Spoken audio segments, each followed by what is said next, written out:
पण सर्व मावल्यांना माझा संदेश आहे, बाईच्या जातीनं सकाळी स्नान झालं की देव्हाऱ्याच्या पूजेच्या नादाला लागण्यापेक्षा पटकन एक तुळशीची मंजुळा नाही तर झाडाचं फुल तोडावं, आपल्या मालकाच्या चरणावर अर्पण करावं आणि गुडघे टिकून हे मस्तक आपल्या मालकाच्या चरणावर टेकवावं आणि डबडबल्या डोळ्यांनी देवाला भीक मागावी. देवा, या जन्मी नाही जन्मोजन्मी हा देवासारखा पती मला मिळावा, एवढीच तुला भीक मागते आणि माझं कुंकू माझ्या सोबत जावं, सौभाग्यवतीचं मला मरण यावं.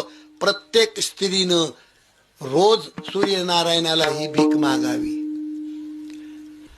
रोज सकाळी उठून करावे पतीचे दर्शन, आपुल्या पतीला ओ नित्य माना तुम्ही देवा प्रमाण. जरी का पती राग भरले बाईनं बोलावा हसून, अपराधाची क्षमा मागावी पदरे पसरून.